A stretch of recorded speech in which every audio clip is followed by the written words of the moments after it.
اب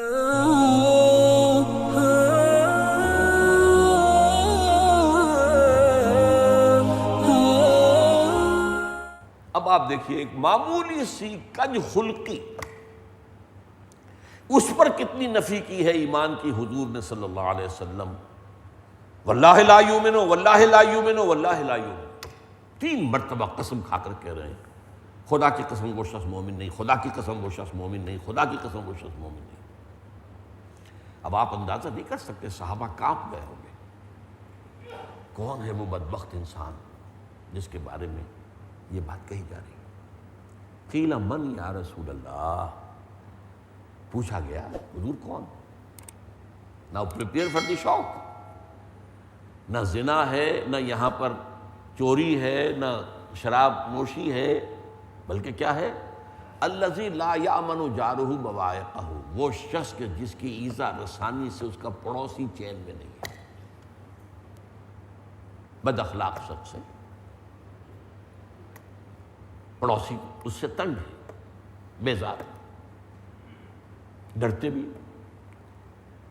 گنڈا ہے، اس سے انسان ڈرتا ہے، بچ کر رہتا ہے. وہ شخص مومن نہیں ہے، ہرگز مومن نہیں ہے، ہرگز مومن نہیں ہے. اب ہمارے فقہا جب اس کا ترجمہ کریں گے اس حدیث کا تو لفظ ایڈ کر دیں گے خدا کی قسم اس شخص کا ایمان کامل نہیں ہے، خدا کی قسم اس شخص کا ایمان کامل نہیں ہے، کیونکہ ایمان کی نفی جو ہے امام ابو حنیفہ کے موقف کی نفی ہو جاتی ہے. لیکن آپ سوچئے اس حدیث میں جو زور ہے اس کا تو دھیلا ہو گیا جب آپ نے کہا کہ ایمان کامل کی نفی ہے یہ. تو بھائی ایمان کامل تو کسی کو نصیب ہوتا ہے، کس کو نصیب ہوتا ہے. لہٰذا وہ جو آدمی کانپ جاتا ہے اس حدیث کو سن کر، لرز اٹھتا ہے، جو اس کا اصل مقصد ہے وہ تو ختم ہو جائے گا. لہذا اسے اس کی حالت پر برقرار رکھو. مومن نہیں ہے لیکن یہ نہیں ہے کہ وہ کافر ہو گیا، وہ مرتد ہو گیا، وہ واجب القتل ہو گیا. یہ اصل میں معاملہ جو ہے یہ تو خوارج کا ہے، ہمارا تو نہیں ہے. یا معتزلہ کا ہے کہ وہ ایمان اسلام دونوں سے نکل گیا. یہ ایمان جیسا میں نے آپ کو بتایا اس کی نفی ہو جاتی ہے اعمال کی بنیاد پر، اور اس کے اندر کمی بیشی ہوتی رہتی ہے. اب میں آپ کو 2 آیتیں سنا رہا ہوں، 3 آیتیں. سورہ احزاب کا نقشہ میں آپ کے سامنے کھینچ دوں. بہت بڑا کریٹیکل مومنٹ تھا. 12,000 کا لشکر مدینہ کو گھیرے پڑا تھا 3 طرف سے. چوتھی طرف حرات تھے، وہ اگر جو آپ وہاں گئے ہیں دیکھا ہوگا، وہ سیاہ چٹانیں جو ہوتی ہیں پھسلواں، ان پر نہ گھوڑا چل سکتا تھا نہ اونٹ. تو ادھر سے تو گویا کہ حفاظت تھی، لیکن 3 طرف جو تھے ان میں لشکر پڑا ہوا، اور کئی دن کا فاقہ کھانے کو کچھ نہیں ہے. تو یوں سمجھیے کہ ایمان کی آخری درجے میں مسلمانوں کی آزمائش ہو گئی.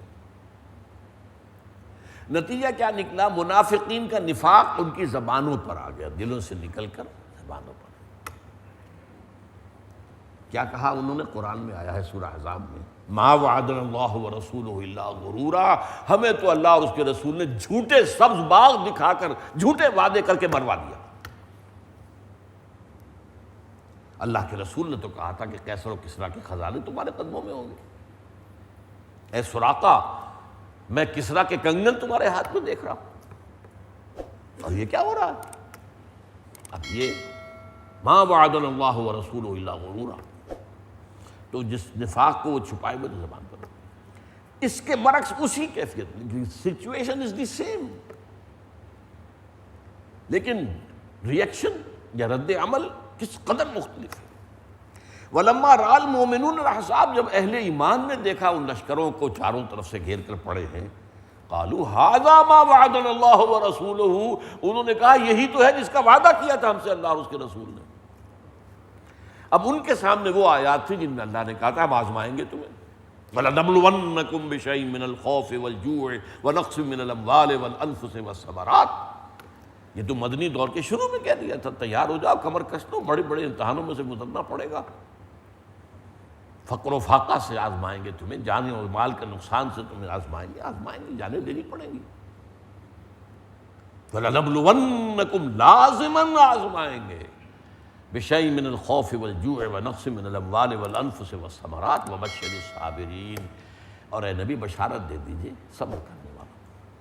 تو یہاں اہل ایمان کیا کہہ رہے ہیں؟ لما رأى المؤمنون الاحزاب قالوا هذا ما وعدنا الله ورسوله وصدق الله ورسوله وما زادهم الا ایمانا وتسلیما، اور اس کیفیت نے نہیں اضافہ کیا ان میں مگر ایمان اور تسلیم کا، ایمان کا اضافہ ہو گیا۔ اہل ایمان کا ایمان بڑھ گیا ہے، اہل نفاق کا نفاق ان کی زبانوں پر آ گیا۔ آزمائش کا یہ نتیجہ ہوتا ہے، امتحان میں کوئی فیل ہوتا ہے وہ پاس ہوتا ہے۔ عند الامتحان یکرم المرء او یہان، کہاوت ہے، امتحان کے موقع پر یا تو کسی انسان کی عزت کی جاتی ہے یا پھر وہ ذلیل ہو جاتا ہے، ناکام ہو گیا، فیل ہو گیا۔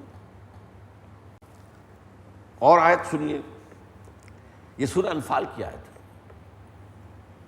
انما المؤمنون الذین اذا ذکر اللہ وجلت قلوبہم واذا تلیت علیہم آیاتہ زادتہم ایمانا وعلی ربہم یتوکلون۔ حقیقی مومنین کا معاملہ تو یہ ہے کہ جب اللہ کا ذکر کیا جاتا ہے ان کے دل لرزنے لگتے ہیں، خشیت سے، خوف سے،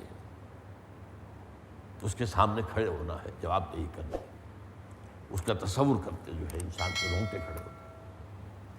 اذا ذکر اللہ وجلت قلوبہم واذا تلیت علیہم آیاتہ، اور جب انہیں اس کی آیات پڑھ کر سنائی جاتی ہیں، زادتہم ایمانا وعلی ربہم یتوکلون، تو ان کے ایمان میں اضافہ ہوتا ہے۔ آپ قرآن پڑھیں گے آپ کے ایمان میں اضافہ ہوگا، آپ خود محسوس کریں گے۔ کسی دینی محفل میں بیٹھیں گے، اہل ایمان کی مجلس میں بیٹھیں گے، آپ خود محسوس کریں کہ ایمان کا اضافہ ہوا۔ اور آپ کسی غافلین اور ایسے ہی اوباش لوگوں کی صحبت میں کچھ دیر گزاری ہے، آپ کو خود محسوس ہوگا کہ اگر کوئی پونجی تھی ایمان کی تو اس میں کمی ہو گئی۔ تو یزید و ینقص، یہ ایمان جو ہے قلبی ایمان، یہ جامد شے نہیں ہے، یہ عمل صالح کے ساتھ بڑھتا ہے، گناہوں کے ساتھ گھٹتا ہے، اور گناہ انسان کا احاطہ کر لے تو ختم ہو جاتا ہے۔